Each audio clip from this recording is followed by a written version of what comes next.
What we do here is go back.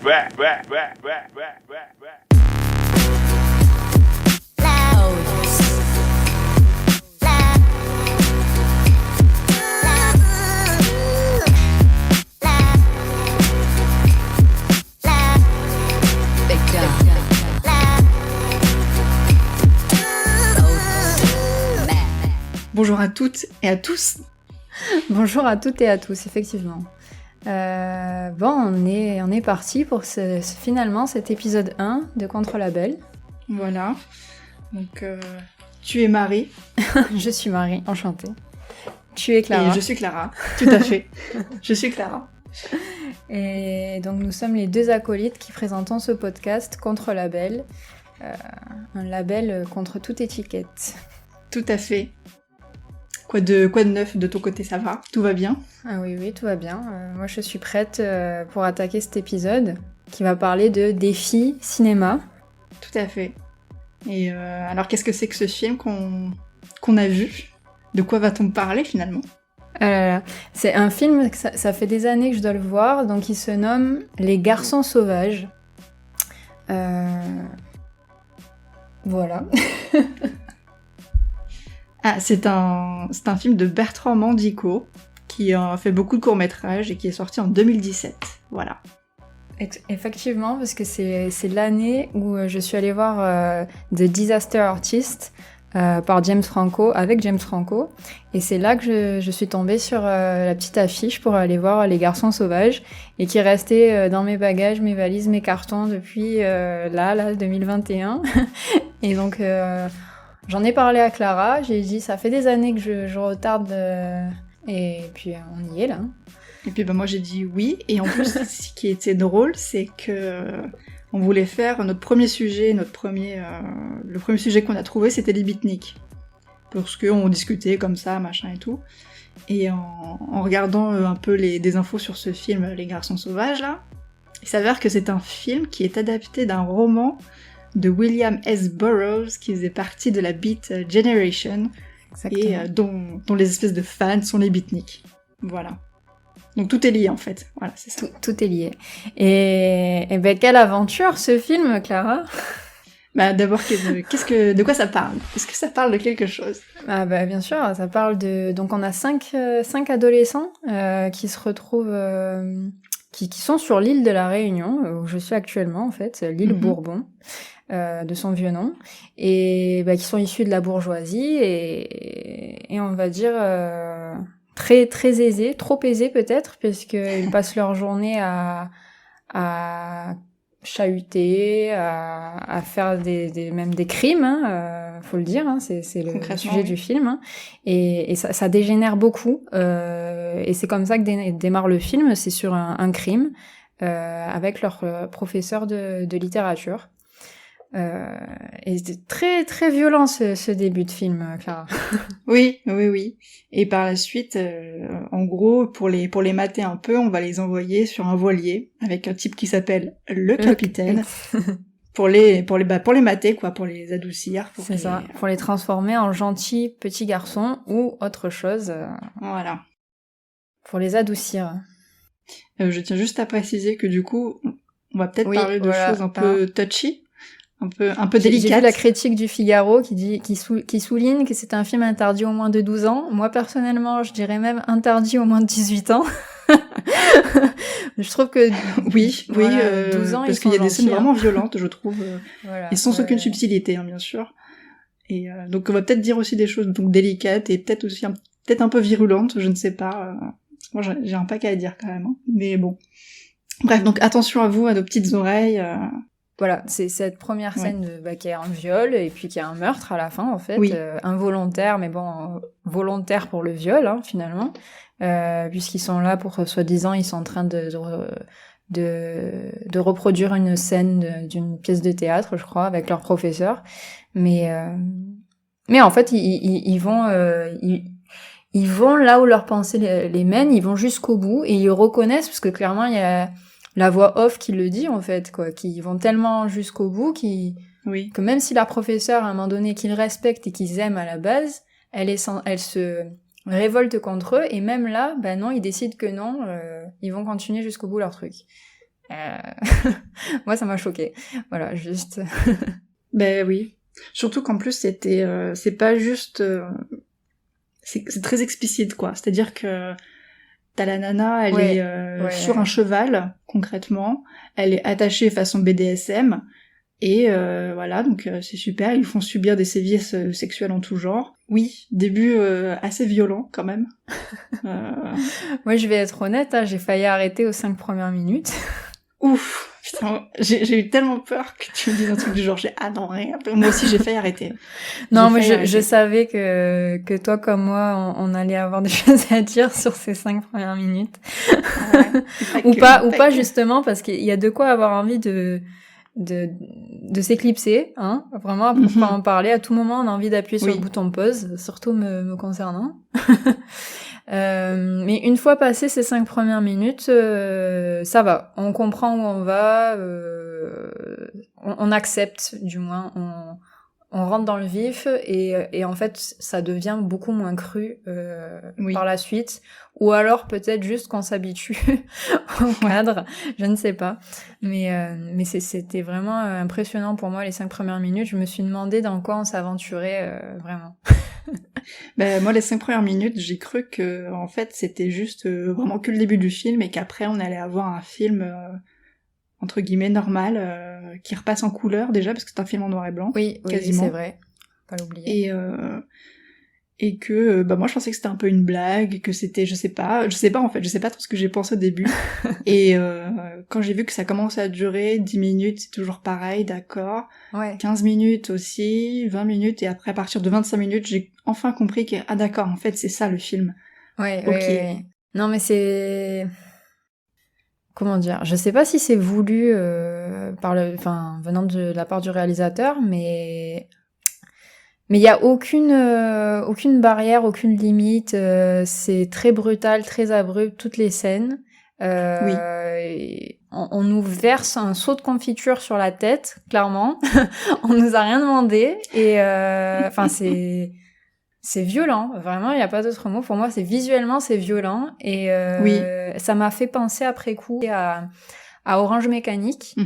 Mais mais en une version une pâle copie peut-être de Orange Mécanique, parce que je pense que j'ai eu cette référence quand je les ai vus au bout des 10 premières minutes. On les voit avec leur masque en bande, et on les revoit plusieurs fois, parce qu'au début ils sont tous avec leurs masques qui font qu'ils deviennent qu'un. Voilà, c'est ça leur truc, se dire ils deviennent un quand ils portent le masque. Et ils deviennent ce personnage qui est Trevor, un personnage violent et, j'ai envie de dire, sanguinaire, tout ce que tu veux, parce que c'est horrible, en fait, juste. J'ai pas les mots tellement... En fait, c'est aller là où on n'a pas envie d'aller consciemment, mais eux, ils y vont, quoi. Voilà, il faut savoir que ce ne sont pas des garçons, même si c'est les garçons sauvages qui interprètent les personnages. Hein. Oui, ça c'est le twist du film. Voilà, parce qu'il y a une évolution, ces personnages vont devenir des jeunes femmes, en fait. Bon, et du coup, il y a cette scène, au tout début, tu vois le garçon se masturber, mais c'est genre... moi, je me suis demandé si c'était une vraie scène ou pas, et j'ai eu peur de voir ça. Je me suis dit, mais c'est quoi, où on va... Je crois que c'est là où je me suis demandé si j'allais aller jusqu'au bout. Et en tout cas, ces 5 premières minutes, je m'en serais bien passée.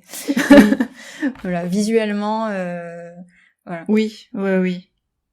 Et tout ce que ça raconte, ces 5 premières minutes, ça donne envie d'arrêter le film. Honnêtement. Donc, si vous arrivez à passer ce cap, déjà, c'est ça. C'est déjà pas mal. Bon, on continue de dire quand même qu'on spoil ce film. Donc, si vous vouliez le voir, écoutez, faut peut-être s'arrêter maintenant, même quand on en a déjà dit un peu trop.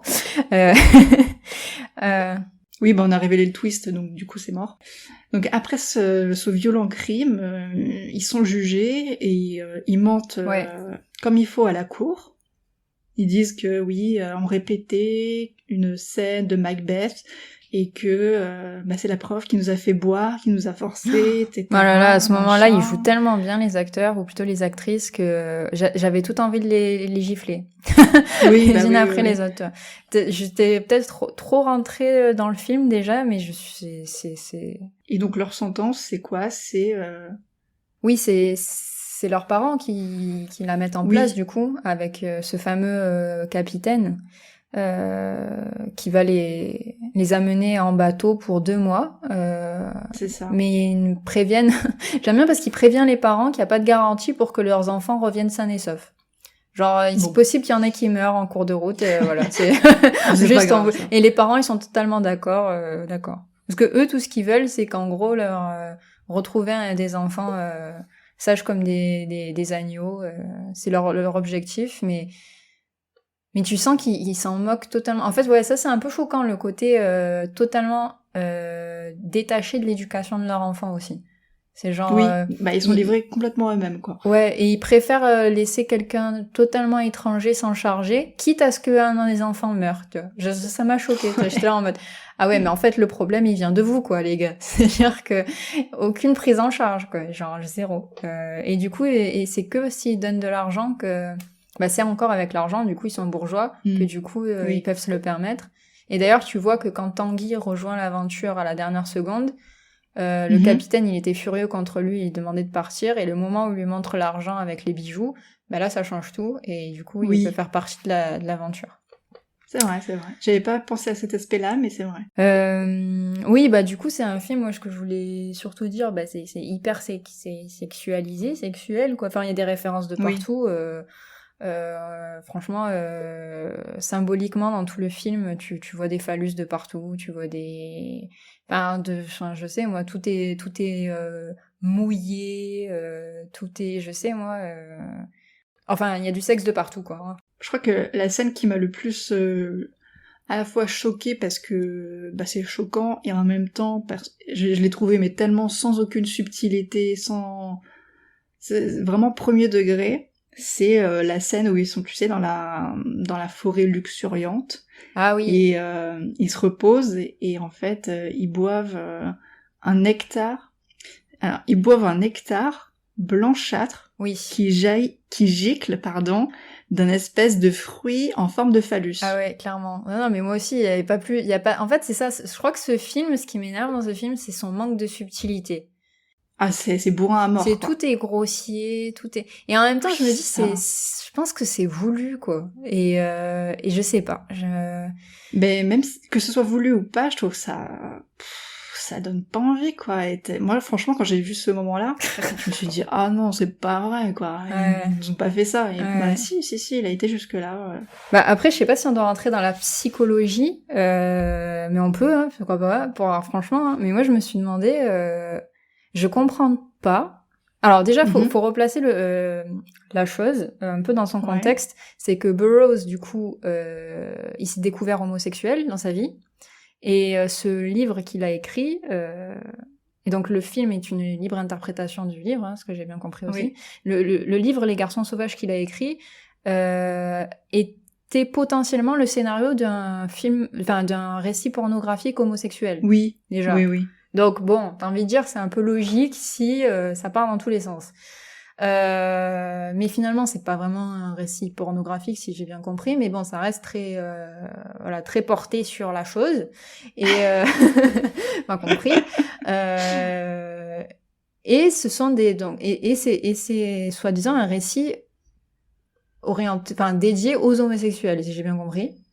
Je sais pas exactement en quoi. En tout cas, c'est très porté sur... je sais pourquoi, c'est très porté sur le phallus. Donc oui, évidemment. Mais justement, je me dis, moi, en tant que femme, mais en plus hétérosexuelle, il n'y a pas de... je veux dire, je comprends pas cette obsession pour le phallus, moi. Ça, c'est un truc, je crois que j'ai jamais compris. Et je suis pas sûre que je comprendrai un jour. Et genre... Mais ça, c'est un truc de mec. Dès qu'il y a un phallus, ils sont fans. Ouais, c'est ça. Franchement, tu sais, ça me rappelle tous ces tags quand t'étais au collège où il y avait toujours un mec qui dessinait une bite sur l'arrêt de bus, quoi. Mais c'est ça, exactement ça. Et parfois, je me dis, j'ai l'impression que certains hommes hétérosexuels, surtout, se fourvoient en pensant que c'est une évidence que si eux, ils sont fans de leur bite, faut se le dire, ça veut dire que oui, aussi, toutes les femmes le sont. Mais non, enfin, je veux dire, moi j'ai l'impression qu'il y a que vous qui êtes obsédés par votre propre sexe, et les femmes, comment dire, c'est un accessoire qui est prévu pour faire ce qu'il y a à faire, mais de là à en faire une obsession, mais en fait on s'en tape parce qu'on est sans en fait. Enfin, moi personnellement, je nais sans. Donc moi, je le découvre plus tard en grandissant que mon voisin qui n'est pas du même sexe a un truc différent du mien. J'en suis pas obsédée quoi du machin. Je veux dire, pour moi, c'est comme c'est comme une oreille, une bouche, un nez. Enfin, ça fait partie de son corps quoi. J'en fais pas une obsession. Voilà. Ouais, tout simplement. Mais tout le film est teinté de ça. Hein. C'est obsédé. Tout le temps, t'as de la tub. Hein. C'est insupportable. Ah non, mais moi, ça m'a insupporté. Hein. Mais je veux dire, voilà, il y a ce truc de se dire, de toujours devoir brandir son engin. Oui. Et d'ailleurs, alors ça va peut-être faire un pont dans le film. À un moment donné, je me suis vraiment je cherchais le sens du film pendant bien la moitié. T'as cherché un sens à ce film? Ouais, je cherchais pendant bien la moitié, jusqu'à la moitié du film, je cherchais un sens. Et j'ai peut-être trouvé à la fin, au moment où le premier personnage qui perd son sexe, qui perd son pénis, à la flotte, c'était très romantique, ça d'ailleurs. Je veux dire, c'était... Bon, je m'y attendais pas du tout, c'est genre le truc d'un coup. Et non, mais c'était ironique, hein, romantique, hein, je sais pas si on l'a compris. Et genre, c'est là où je voulais en venir. Et c'est là où j'ai peut-être compris où voulait en venir le film, tu vois. Parce que je me suis dit, ce qui m'est venu à l'esprit, surtout après la scène qui suit, c'est que son ami, qui lui a encore un sexe masculin, cherche à violer son ami qui devient une fille, et tu te dis, mon Dieu, ça part loin. C'est pas qu'il le cherche, c'est qu'il le fait, quoi. Oui, voilà. Et du coup, il perd son sexe à son tour. Et là, je me suis dit, mais en fait, et tu vois comment ils sont perdus au moment où ils le perdent chacun leur sexe. Oui. Et c'est là que je me dis, mais c'est ça peut-être s'il y a un sens en ce film, la morale quelque part, c'est de voir, enfin la morale ou une des morales s'il y en a une, c'est de voir comment un homme est perdu s'il perd sa bite, quoi. Merci de cette conclusion. Non, mais vraiment, j'ai l'impression que quand j'ai vu cette scène, je me suis dit, mais c'est peut-être vrai, pour certains hommes, tu leur enlèves leur sexe, ils sont plus rien. Mais c'est pour ça que c'est Tanguy, à la fin, il a qu'un sein qui pousse. Oui, c'est ça. Et le docteur lui dit que... Enfin, le docteur, c'est un espèce de professeur qui, en fait, dirige un peu tout de cette expédition. Ouais. Il lui dit un truc du genre... qu'en gros, s'il n'a qu'un sein qui lui pousse, c'est parce que il veut pas perdre sa virilité. Tu vois, il y a une espèce de... Et c'est vrai que je n'arrivais pas à de conclusion sur Tanguy, et t'as peut-être trouvé, ouais, c'est ça. Parce que justement, il dit à la fin du film qu'il voudrait... il va prendre position, il va devenir le capitaine, du coup. Le capitaine qui avait le même problème que lui, qui n'avait qu'un sein qui avait poussé, et qui avait donc gardé son sexe d'homme. Et moi, j'aimerais juste rebondir aussi sur un autre aspect. Ouais. J'ai trouvé le film hyper misogyne, en fait, de base. Puisque leur punition, c'est de devenir des femmes, déjà. Mm-hmm. D'accord, ok. Donc déjà, tu te dis, c'est une punition d'être femme, apparemment. D'accord. En tout cas, d'avoir des seins et l'appareil génital qui va avec. Mm-hmm.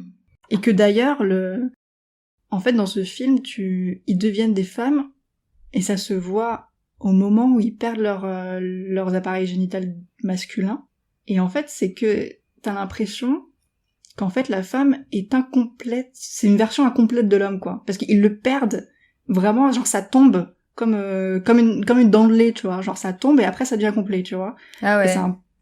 J'ai pas trop aimé cet aspect-là. C'est marrant, j'ai pas eu du tout le même regard que toi là-dessus. Au contraire, je me suis dit, après avoir vu cette scène où ils perdent leur sexe, parce qu'en fait, c'est vrai qu'honnêtement, au début, quand ils ont juste les seins qui poussent, j'ai toujours pas compris où allait le film, quoi. Enfin, j'avais toujours pas, j'avais pas une clé, j'avais rien, j'avais aucun indice, je comprenais toujours rien, j'avais aucune interprétation sur ce film, quoi. Et le moment où ils perdent leur sexe, justement, je me suis dit, est-ce que ce film est une mauvaise un mauvais hymne à la femme, en fait. Mais pas dans le sens du coup, parce que toi, misogyne, ça voudrait dire au contraire, genre la femme. Enfin, le film dirait que la femme ne sert à rien, quoi, en gros. Moi, c'est plutôt, est-ce que le réalisateur du film, il aurait pas cherché à faire un hymne à la femme, mais tellement mal interprété, mal amené plutôt, pardon, que du coup, moi, je reste sur ma faim, quoi. Honnêtement, sur ce film, c'est. Moi, je pense qu'il a, comme tu dis, essayé de faire un hymne à la femme, mais il s'est complètement foiré, quoi. Et tu te retrouves avec un truc extrêmement beauf au final, quoi. Surtout cet aspect, pourquoi hymne à la femme, là où j'ai pas compris. Parce que, alors, le contraste entre le moment où ils sont des garçons, enfin, ce qui se passe, honnêtement, quand ils sont des garçons, ils sont violents, ils sont vulgaires, enfin, ils sont tout ce que tu veux. Ils sont des criminels, ils sont... Voilà. Et le moment où ils deviennent des femmes, déjà, c'est la première fois où tu les vois rigoler, tu les vois sourire, mais de manière totalement ingénue. Enfin, limite, on dirait des nymphes qui courent dans les bois, tu vois. Enfin, tu les vois un peu bien, envie de dire, un peu. Voilà, c'est ça, pour une fois. Et c'est là où je me suis dit, bon, ok, pourquoi pas, je vois où ça peut peut-être amener. Et en fait, là où d'un coup je me suis dit mais je vois vraiment pas si c'était ça le but du film. C'est la fin où il y a les fameux marins qui vont échouer sur la plage et du coup on a encore droit à une orgie et parce que ils veulent quitter l'île, ils vont finir par tuer les marins. Alors que, plus tôt dans le film, le fameux docteur, qui est lui aussi devenu une femme, parce qu'il voulait étudier les plantes hormonales et trouver une méthode pour adoucir les vilains garçons, il dit clairement, je l'ai écrit quelque part, il voulait un monde féminisé qui empêcherait guerre et conflit. Attends, si tu veux un monde féminisé, d'accord, si tu penses qu'en ayant un monde féminisé, si tu vas empêcher la guerre et les conflits, comment tu m'expliques la fin du film où les garçons qui sont tous devenus des filles butent tous les marins pour s'échapper. Ça n'a aucun sens. Je comprends rien en fait. Je me suis même demandé, est-ce que le docteur et les garçons ont vraiment réussi leur projet en fait? Est-ce qu'ils ont réussi le projet de devenir des gens bien? Je sais pas. Carrément pas, non. Moi je pense pas parce que ils sont pas adoucis, ils sont rien. Le délire du film, c'est de les transformer, c'est de les punir, les transformer en meufs pour qu'ils s'adoucissent, mais en fait ça. Non, pas du tout. Ça ne marche pas. D'ailleurs, je me rappelle de Tanguy qui constate que je me rappelle plus le personnage du garçon brun, celui le terrible, le pire de tous. Oui, je sais plus son nom. Il s'approche de Tanguy à la fin, Tanguy c'est la caméra, donc il s'approche de la caméra, et il lui dit alors Tanguy, on est toujours timide, machin, et Tanguy en voix off explique comment ce personnage-là est devenu pire, en fait, maintenant qu'il est devenu une fille, quoi. Et du coup, j'ai envie de dire, mais c'est quoi le... Où on va, en fait? C'est quoi la conclusion? C'est quoi la conclusion? Est-ce que vous voulez faire un hymne à la femme? Dans ce cas-là, c'est très mal fait. Parce que du coup, je vois pas où est le bien, là, pour ces personnages-là, d'être devenus des femmes. Ou alors, au contraire, au pire, vous êtes en train de dire que... Vous êtes en train de bafouer les femmes, en fait, complètement. En train de dire qu'en fait... on nous ment en nous faisant croire que les femmes sont meilleures que les hommes. En fait, elles sont pires, j'ai envie de dire, limite. C'est un peu ça la fin du film. C'est soit l'un, soit l'autre. Enfin, je sais pas, c'est noir ou... Enfin, en gros, aucune des deux directions n'est bonne et je comprends pas, en fait. Du coup, c'est quoi le but? Mais je pense qu'il s'est planté totalement dans ce qu'il voulait raconter, hein. Et il y a d'ailleurs, je trouve que les 30 dernières minutes, quand elles sont, c'est complètement, tous les sangs ont poussé, toutes les chattes sont là, et c'est le festival du Nibar. Ah oui. Et c'est filmé d'une manière. Alors ça aussi, j'ai pas apprécié. C'est que du sang, c'est que des chattes dans tous les sens, en veux-tu, en voilà. Et il y a une phrase en particulier qui m'a interpellée. Ouais. Où c'est Tanguy qui n'est toujours pas complètement femme, et le docteur lui dit « Ça ne t'intéresse pas de devenir une femme ?» Regarde comme elles sont belles avec leurs petits curons, Ah oui, leurs oui. seins qui défient la pesanteur. Bah super. Oui, mais sauf Ok. que le docteur était un homme, à ce qu'on comprend. Enfin, du coup, mais Oui. du coup, c'est comme si en fait, avoir changé son corps, ça n'a en rien changé sa nature d'homme, quoi. C'est. Ouais. Ah, ou alors c'est ça, la morale du film. Tu vois. Bah J'ai j'ai l'impression que c'est ça. Hein. Mais le problème, c'est que comme on n'a pas de personnage féminin à proprement parler, qui est femme du début à la fin, on n'a même pas, on peut pas faire de comparaison. On sait pas si, en fait, on peut pas comparer. Tu peux pas savoir si le docteur, il est resté avec son état masculin à l'intérieur et que c'est que son aspect. Et c'est peut-être ça, parce qu'à un moment donné, quand Hubert rencontre le docteur, il lui dit qu'est-ce que tu vois? Et Hubert répond, je vois une femme. Il faut voir au-delà des apparences, il lui dit. Alors du coup, là, je comprends même plus. Est-ce que c'est limite aussi une critique au fait de changer de sexe? Je comprends pas du tout. Mais sur ce sujet, du coup, parce que j'ai vu aussi que ça a fait pas mal débat dans le milieu trans. D'accord. Et je vais juste citer le blog La vie en queer, qui place le film dans le panier, j'ouvre les guillemets, des films sensationnalistes nourrissant des fantasmes transphobes sur fond d'homophobie, souvent au profit d'un film artistique. Et c'est une lecture, je pense, possible du film. D'accord. Mais sous fond d'homophobie, ce serait ironique, sachant que c'est un scénario qui était pensé pour des homosexuels. N'est-ce pas? Et d'ailleurs, c'est là où je me suis dit, est-ce que notre réalisateur, là, il se serait pas un peu éloigné du livre de Burroughs? Parce que j'ai regardé un peu ce qu'était le résumé du livre, et on parle pas du tout d'île, de capitaine, de ces choses-là. Alors apparemment, il y a plusieurs chapitres dans ce livre, où les 3 premiers chapitres seraient un peu à voir comme des nouvelles comme à séparer les unes des autres, et par contre l'histoire c'est juste des garçons des garçons guerrieros qui vont dévaster la terre. Là moi je vois pas de garçons guerrieros qui vont dévaster la terre dans ce film qu'on a vu. Du coup je me demande si c'est pas juste une libre interprétation du réalisateur, et dans ce cas-là je sais pas quoi penser.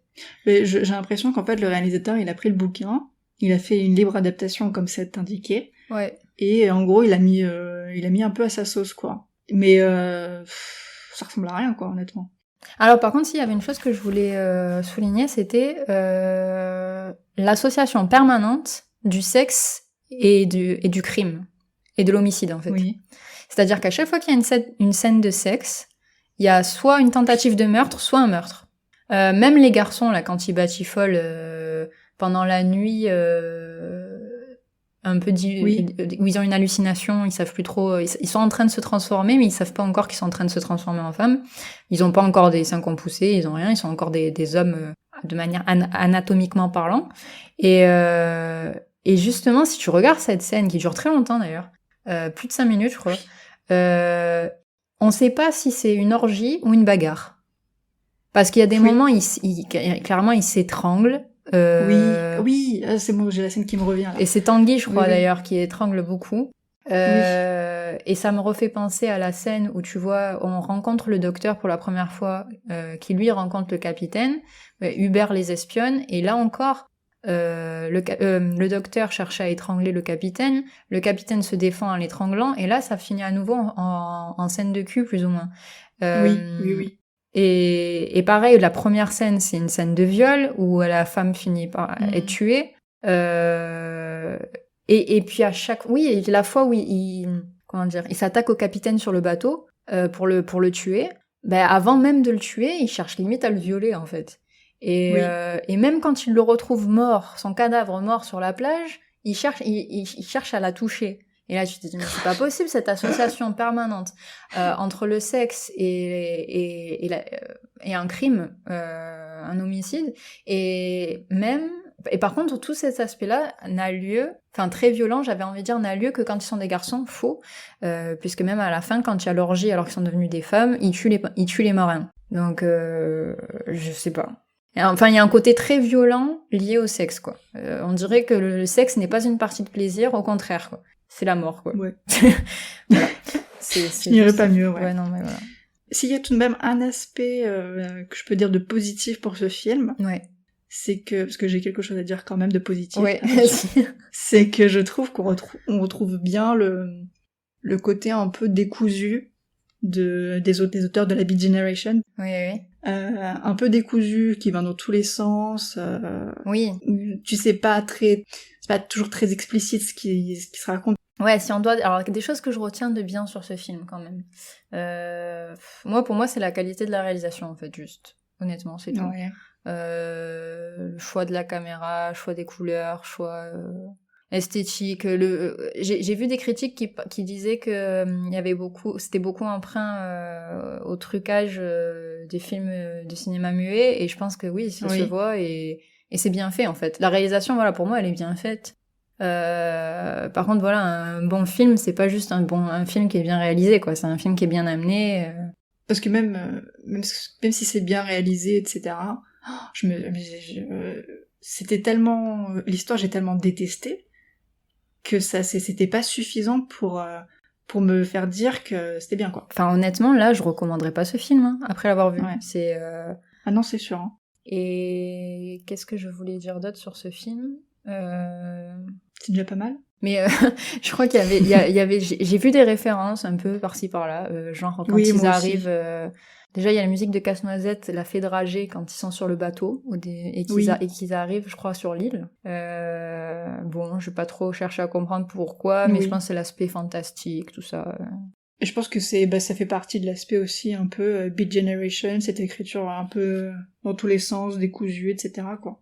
Que ça n'a pas forcément de sens, quoi. Ils arrivent sur une île paradis, au final, puisqu'ils veulent plus la quitter, l'île. Parce pour eux, ils ont décidé que c'était l'île où ils allaient pouvoir passer le restant de leur jour, parce qu'ils peuvent faire une orgie tant qu'ils veulent avec les plantes, en gros. Voilà. Ah oui, référence, par contre, alors autant il parle de Shakespeare dans le film plusieurs fois. D'ailleurs, la citation à la fin, que je suis pas sûre d'avoir compris, qui est une phrase de Shakespeare dans Macbeth qui dit « Ris-toi du pouvoir de l'homme, car nul être né d'une femme ne pourra te nuire ». J'ai pas tout compris sur le moment. Je l'ai répété 10 fois dans ma tête, j'ai refait replay plusieurs fois. Et là, aujourd'hui, j'ai peut-être compris, et en fait, je ne fais aucun lien avec tout ce qu'on a dit avant. Je me suis dit que ça voulait peut-être dire que le pouvoir de l'homme n'était qu'une illusion, en fait.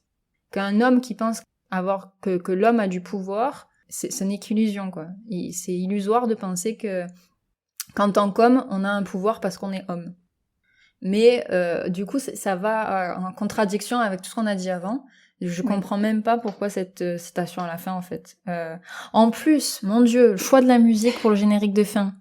I want to be a white girl. Non, mais j'étais là, non, mais c'est pas possible. Tu vois, moi, j'ai même pas écouté parce que j'ai coupé direct le film, c'est terminé, j'ai fait salut. C'est la première phrase dans la chanson. Et je me suis dit, autant en 2017, ça devait encore passer, ça. Mais alors en 2021, avec tout ce qu'il y a eu comme problème, avec Black Lives Matter et tout en été dernier, là, il y a une chanson qui démarre par I want to be a white girl. Je me dis, mais c'est quoi? C'est vraiment, est-ce que c'est pas purement de l'ironie, ce film, quoi? Est-ce que c'est pas se foutre de la gueule des blancs, de la bourgeoisie, et alors encore plus des femmes blanches? Parce que je comprends même pas le but, sinon. Je te dis, moi, les 3 premières minutes, j'ai cru que c'était un film ironique, hein, tellement c'était what? Tellement j'étais what? Et du coup, si c'est ça le film, bah alors c'est clairement que je suis pas le public, quoi. Et Mais je sais même pas qui peut être public pour ça, quoi. Enfin si. Alors attends, il y a eu une bonne critique, hein. Comment elle s'appelle? Les Inrecuptibles, ils ont mis 5 étoiles sur 5. Le Monde a mis 4 étoiles sur 5. Et après, c'est plutôt le Parisien, qui a mis 1 étoile sur 5. Alors ça m'étonne pas, tu vois. Je pense que le Figaro, le Parisien, ils ont pas fait l'effort de se dire bon, on va essayer de comprendre ce film. Et comme la réalisation est bonne, c'est dur de mettre une mauvaise note. Mais alors... Moi, j'y mettrais vraiment une mauvaise note, et je pense pas que le Figaro ou même le Parisien, ils aient pas cherché à comprendre. Ouais. Je pense qu'ils ont vu le film et qu'ils se sont dit c'est une daube. Et voilà. Pour moi, c'est une daube, hein, franchement. Mais il a reçu des prix, hein, ce film. Hein. C'est ça que je cherche à comprendre encore. Mais parce que c'est un film façon artistique, machin, intello, machin. Pour ça, je suis d'accord. Si c'est juste pour se faire de la masturbation, clairement, mais là, pas littérale, mais intellectuelle, non. Je pense que non, c'est quoi. les deux, là. C'est littéral et intellectuel. Ou alors, c'est une farce. C'est-à-dire, le gars, il a dit, je vais faire le truc le plus dingue possible, qui va faire planer des gens comme les rédacteurs des Inrecuptibles et dans d'autres milieux voilà, avec un grand C culturel. Et ils vont tellement kiffer que ça part dans tous les sens qu'ils vont me donner une bonne note. Au final, je vais avoir une bonne critique, un bon retour, alors qu'en réalité, j'ai fait une grosse dub. Et je les ai bien eus, tu vois. Et si c'est ça, je dis ok. mais c'est bien joué. Mais vraiment, c'est limite encore ma question encore aujourd'hui. Est-ce que c'est ironique ou est-ce que le réalisateur pense pense ce film de manière sincère et enfin voilà quoi. C'est vraiment ma question. Moi. Ta question me fait vraiment beaucoup rire. On sait vraiment pas si c'est très très mauvais ou si c'est juste bien joué, tu vois, genre oui. Si c'est une bonne blague, quoi. Exactement, tu vois. J'ai envie, peut-être que j'ai un peu une once d'espoir, tu vois. Effectivement. Moi, je pense que c'est une daube juste comme ça, mais après, j'espère que tu as raison que c'est juste une vaste blague qui te fait rire. Non, mais parce qu'à un moment donné, c'est une réalité, quoi. C'est du business aussi, le cinéma. Donc peut-être que le gars, il s'est dit, avec ça, au moins, je vais me faire des sous. Mais en plus, le mec, il a fait beaucoup de courts-métrages, et si j'ai bien compris, il est un peu reconnu dans ce monde du court-métrage, quoi. Donc, oui, c'est ça, il a presque fait que du court-métrage. Donc je sais pas si ça joue, mais bon. Voilà. Bon. On va peut-être passer à la deuxième partie de notre émission, épisode dédié défi cinéma, les garçons sauvages, Beat Generation. Et donc nous allons passer à la Beat Generation. Tout à fait. Ce qui est au fond le vrai sujet. Et donc moi je voulais faire cette espèce de pont entre les deux, avec justement mon propos sur le fait que niveau réalisation c'est un peu enfin c'est pas brouillon, mais ça va dans tous les sens, comme l'écriture de la Beat Generation qui pratiquait ce genre d'écriture un peu libre, sous drogue, bourré, tout ce que tu veux. Bon. Donc la Beat Generation, qu'est-ce que c'est ? C'est un mouvement littéraire des années 60, c'est ça ? 50, 60 ? Ou au début 60. Voilà, entre 55 et 65, on va dire. Qui s'articule surtout autour d'une bande de mecs, Jack Kerouac, qui a écrit Sur la route, Allen Ginsberg, un poète qui a fait un recueil qui s'appelle Howl, William S. Burroughs, dont le film Les Garçons Sauvages est tiré, et aussi Grégory Corso plus tard, quoi. Et donc en gros, leur délire, c'était un peu d'être anti-American way of life, avec la femme, les enfants, le pavillon. Et donc en gros, c'était des mecs et des femmes qui étaient toujours sur la route, avec stylo, papier, drogue et alcool. Rock'n'roll, quoi. Mais oui, c'est ce que j'ai retenu pour Kerouac, c'est qu'en gros, lui, il voulait qui est un peu le leader de cette génération et de ce mouvement, qui voulait complètement rejeter donc les valeurs traditionnelles de 1945-50 aux États-Unis. Et qui est un peu, lui, à l'issue du mouvement, du coup, de la Beat Generation, et qui a un peu... et en fait, il a inspiré beaucoup d'artistes, par son style d'écriture, mais aussi... il a beaucoup inspiré le genre road movie, justement. Ce côté, on a envie d'aller dans les grands espaces, de voyager, clairement, voilà. C'est un peu lui qui a institué ça dans la pensée des jeunes américains de l'époque, et ensuite et qui a rajouté au mythe de l'American Dream, quoi. Mais honnêtement, enfin, comment dire, moi j'ai vu le film Sur la route de Walter Salles en 2012, qui était après le livre de Kerouac, donc On the Road, Sur la route. J'avais plus retenu l'aspect, artiste qui se cherche, qui est en tourment dans son écriture, tout ça, que l'aspect drogue et crime, en fait, qui est un grand aspect de ce mouvement littéraire, finalement. Parce que peut-être inconsciemment, je me suis dit, dans tous les films américains, ils finissent toujours tous à boire et à fumer. C'est des artistes. Tu vois. Mais justement, j'avais pas compris, je pense, à quel point c'est peut-être ce mouvement qui a institué ça. Oui, mais carrément, oui. les artistes ont toujours consommé un peu des choses. Par exemple, il y avait l'opium avant. Hein. Enfin voilà. Oui, c'est vrai. C'est vrai. Mais bon, clairement, je m'étais pas rendu compte à quel point, en plus, cet auteur en particulier avait influencé toute une génération jusqu'à aujourd'hui, quoi. Et un mode de vie, un mode de pensée. D'ailleurs, il s'est beaucoup intéressé à la religion, à la spiritualité dans sa quête de sens. Oui. Hein. Et il dit même qu'il est irrité, il était devenu irrité par un bouddhisme de mode qu'il se sent en partie responsable d'avoir créé. Donc en gros, c'est peut-être même, je me suis dit, mais ça, grâce à lui, les hippies, en fait, finalement. Mais carrément. Oui. Et même aujourd'hui, peut-être les environnementalistes entre guillemets qu'on n'apprécie pas forcément parce qu'ils sont très clichés parfois et et qui ont envie, qui disent paix et amour de partout, mais qui sont parfois très en dehors de la réalité, mais qui prennent pas la place de se mettre à la place d'autres gens qui ont des difficultés peut-être pour mettre en place ces idéaux-là, et pourquoi, et pas juste les juger, et voilà. Et j'ai l'impression que, pour moi, ce que je comprends, c'est que ce type-là en particulier, et sa bande, et la génération qui a suivi, ont mis en place ce mode de pensée, quoi, un peu.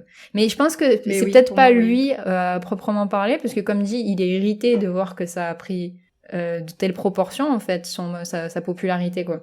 Donc je dirais même pas que c'est lui le problème, mais peut-être la génération qui a suivi, et donc les beatniks et les hippies parfois, voilà, qui ont peut-être, quoi dire, qui ont juste retenu l'aspect cool de ses écrits, et c'est-à-dire que c'est des modèles artistiques, mais il faut pas que ce soit des modèles de vie, ces gens-là, quoi. En gros, ah non, c'est moi. sûr. Enfin, moi, c'est ce que j'ai retenu, tu vois. Je me suis dit, autant il y a 10 ans en arrière, je les aurais trouvés hyper cool.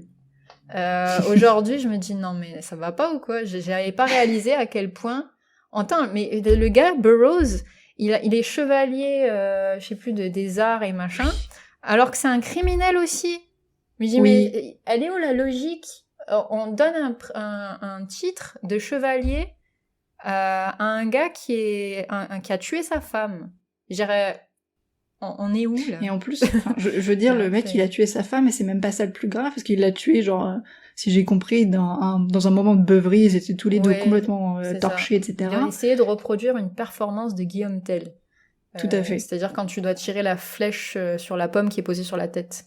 Voilà. Super. Et en fait, donc ça s'est passé au Mexique, si je me souviens bien. Et donc en fait, donc ils étaient torchés, et il a loupé son coup avec son gun parce que c'était un gros fan aussi d'armes à feu, etc. D'accord. Et en fait, le mec, il a juste fui la justice, quoi, en fait. Ouais. C'est-à-dire il s'est pas fait, il s'est fait juger. Mais je crois qu'il est en prison quand même un petit peu, je crois. Je crois qu'il a fait un truc genre, 3 mois, un truc comme ça, et en fait, mais en gros, il est resté très peu de temps comparé à la sentence qu'il aurait dû avoir, quoi. En 2021, c'est scandaleux. Alors, en 1951, quand ça arrivait, je sais pas. C'est il y a 70 ans.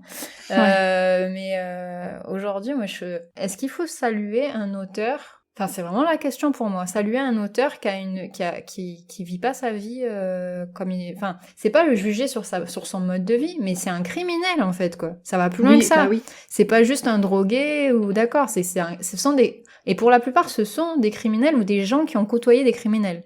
Oui. Il y a eu d'autres cas d'homicide dans ce milieu-là aussi, si j'ai bien compris. Burroughs a démarré comme détective qui travaillait avec la pègre, donc en gros avec la mafia.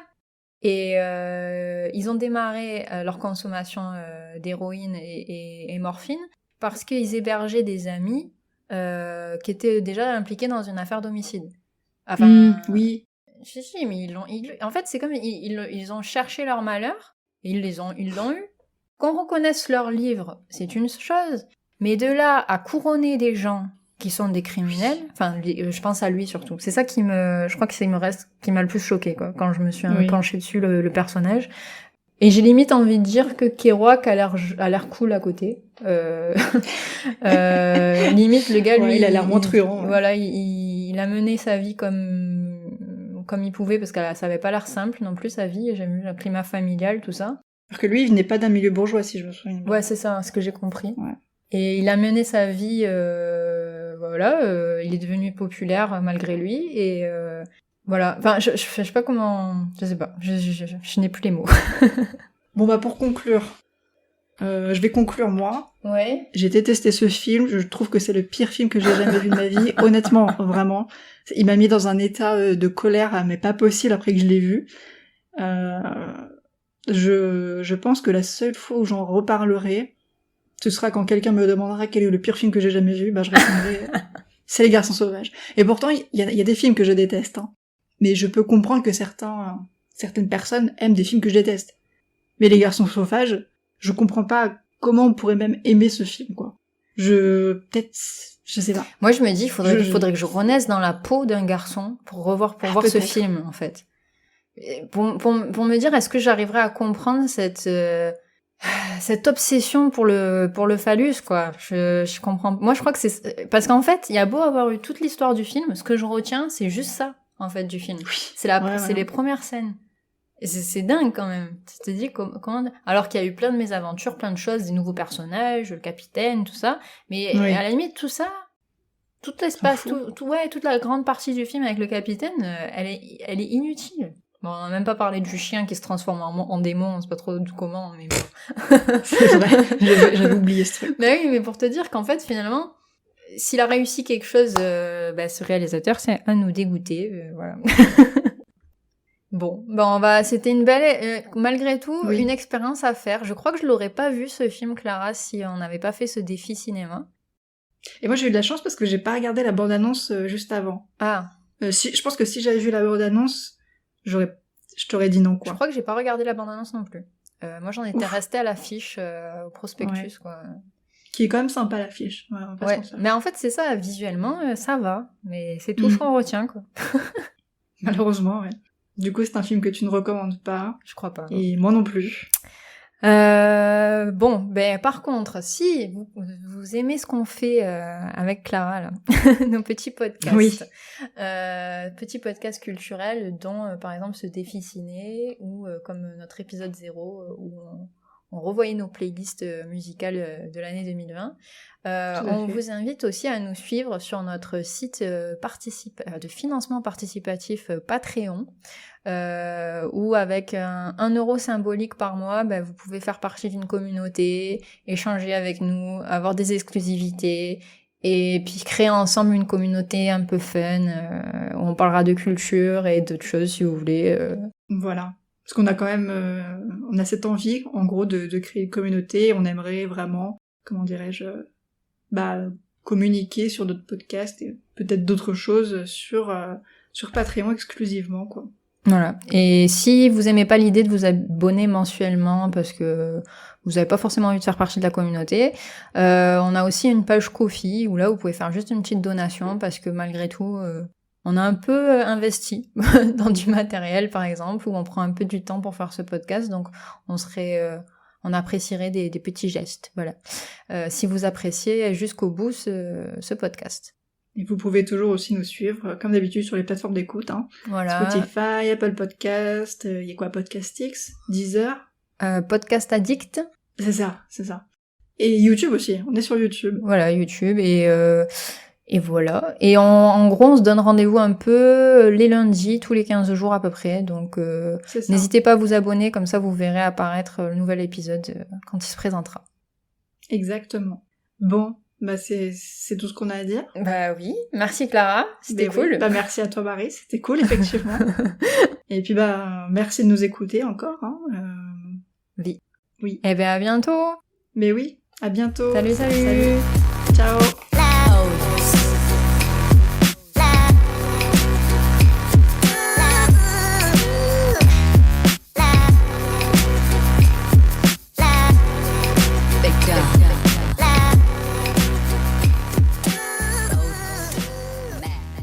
Ah oui, et juste, pardon, il y a référence pour moi à Hook de Spielberg dedans. Je sais pas si tu as remarqué.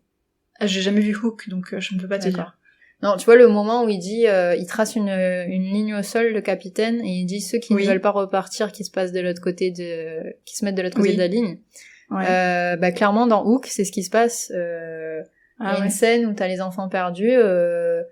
Et il faut savoir s'ils reconnaissent Peter Pan ou pas, parce qu'il a vieilli, tout ça. Est-ce que c'est bien lui? Et ils disent ceux qui se placent derrière la ligne reconnaissent que c'est Peter Pan. Et au début, il y a personne qui se met derrière la ligne, et à la fin, tout le monde se met derrière la ligne. Enfin bon, c'est très symbolique.